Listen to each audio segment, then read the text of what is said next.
Hi guys, just another wee quick project I've taken on. This actually belongs to a friend, and he's had a bit of a bump and hit the back of this boot lid, which is pretty clear to see. Pushed in here, and he's also damaged the bumper. Now, it damaged the bumper carrier, but that's been straightened and painted already. So just this is going to be a real quick project. Get the dents pulled out, and then we'll be painting the whole tailgate, taking all the badges off, everything there, painting it all, and then I've got another bumper which is a different colour, and that'll be changed. So again, quick project, and I'll drop back in. It's going to be fairly quick with the metalwork side of it, so we'll just get a few pictures perhaps, and then with the painting process you can follow me through that again.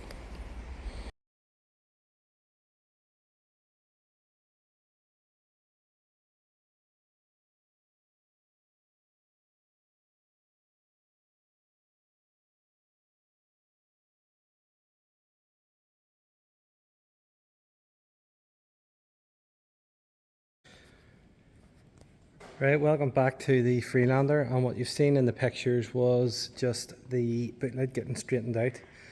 Basically it was used with a pin puller, welded to, and then the panel pulled out, and a bit of isopon over the top, or body filler, and then primed, and our guide coat, which is the black spray you've seen me use before, and that'll highlight any imperfections in the primer.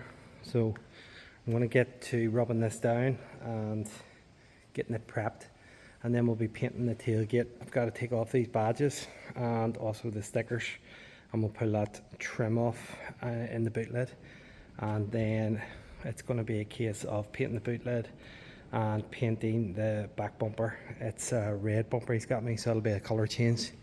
So I'll take a few pictures and a bit of a hyperlapse on this getting it prepped.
Okay, so what you've been watching me do is basically we took the sander and sanded off the top coat, the guide coat, just to take the sort of initial bit off, and then I wet sanded with 800, and that's on a block.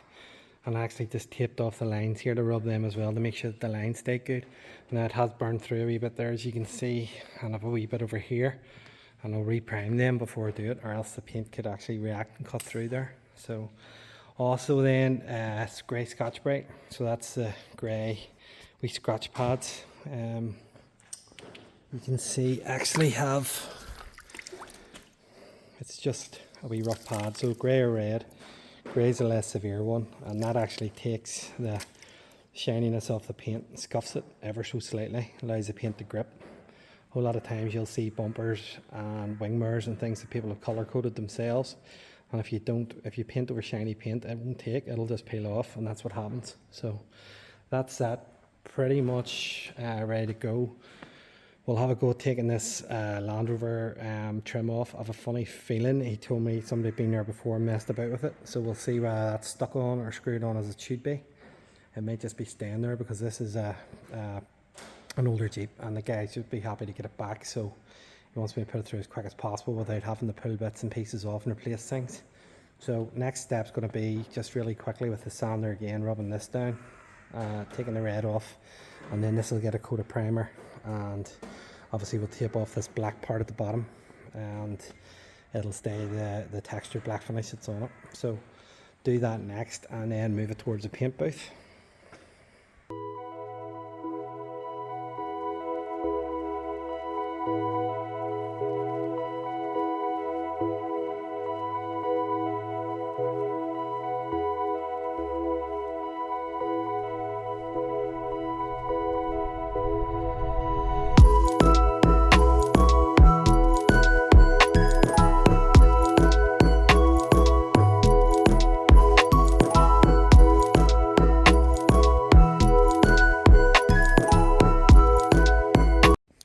Okay, so you've seen me rubbing down this bumper, and as you can see, it is a second-hand bumper that has been done again many times. Part of the problem with doing bumpers and things for people is the time it takes when they get a second-hand bumper. It's not really cheap in the end because you can see the multiple layers. It's going to need to be repaired there, and also the paint edges here hasn't been taped right. So when I go to tape this correctly, there's going to be red showing here. So I'll have to try and scrape that and tidy it off because there's no sense in me painting down further than what it's supposed to be colour coded. However, again, it doesn't have to be absolutely perfect, but there's no point in doing half a job. I may as well get it right. So a bit more prep and a bit of primer over the repairs and things. Again, this will burn through and react where these lines are. The minute you start putting paint onto it, it'll start soaking through and it'll crack and react. So we'll have to seal all that up. So a bit more preparation, but I'll move it towards the booth. Next thing you'll see is a bit of primer on the parts and basically getting ready, taped up for paint. Okay, jumping forward into the paint booth, and as you can see, I have got the rest of this bumper. Actually just primed the whole bumper. A lot of wee rub throughs and bits, and as you can see now, it's as good as new, well, as good as primed and new.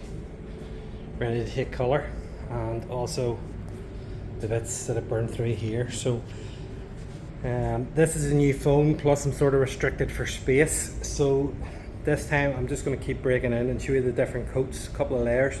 You've seen it before anyway, and it'll be a couple of coats of metallic black base coat onto the panels. I'm not too concerned about the edge here, so this whole bootlet will get painted because just you can see in the background the lights break it up there, and the bumper is going to be touching here, so it's all going to be the same color. It doesn't even matter, you know, for shade wise, because it's going to be perfect because none of it actually touches anywhere. So I'm going to go ahead and get the paint onto this, a couple of layers, and I'll break back in different layers, you can see it, and then obviously the finished article.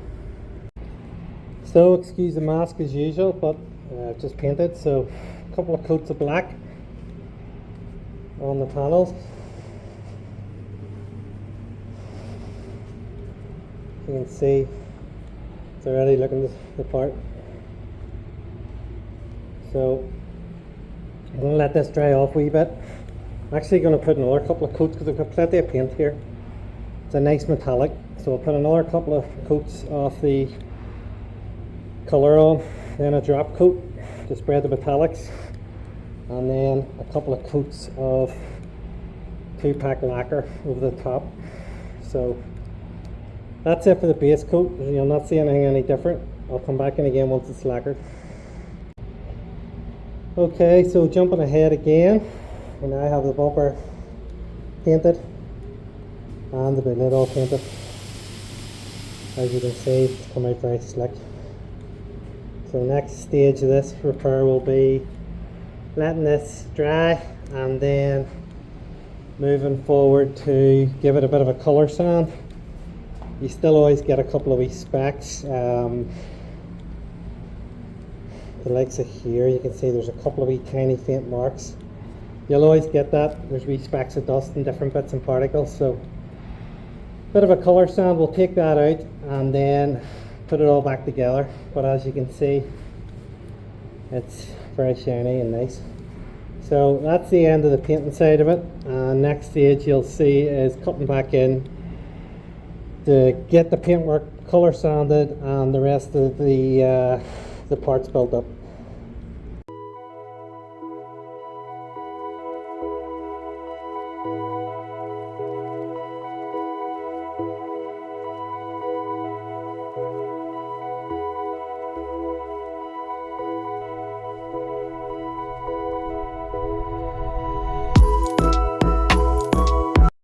So just to give you a quick look at what I was doing there, so we've put the parking sensors in the far side. I actually only put one of the reflectors in because the second hand bumper, I've actually got two the same, so he has one up at his house I'll have to get.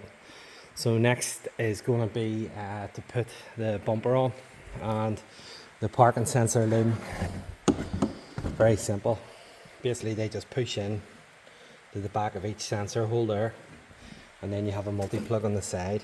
Now also what I've done with this car previously is I have an LED light strip, one of the light bars, and that's connected to the reverse lights. It was just when he uses it in dark lanes, etc., when he puts it in the reverse, it just means it lights up the whole road and the whole area behind. So I'm going to carry on and just put a few bits on, and we'll get the bumper on and quick polish, and that'll be it ready.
Right, so cutting back in, you see me put the back bumper on.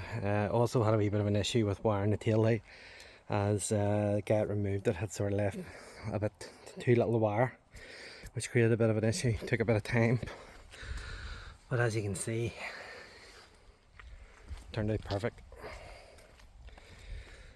So this belongs to a friend's dad, and I'm going to get it round to him now because he'll be eagerly awaiting it. The only thing left to do is a wee reflector, but he has given me two the same, so I'll do that when I get round there. So that's the end of that. Relatively quick repair, a couple of days, and managed to save the tailgate and use a second-hand bumper, which kept the cost down because it would have been significant otherwise. So hope you enjoyed it. If you are enjoying the content, please think about subscribing and share and like, and any comments or questions, please stick them in the box below. Thanks for tuning in. Cheers.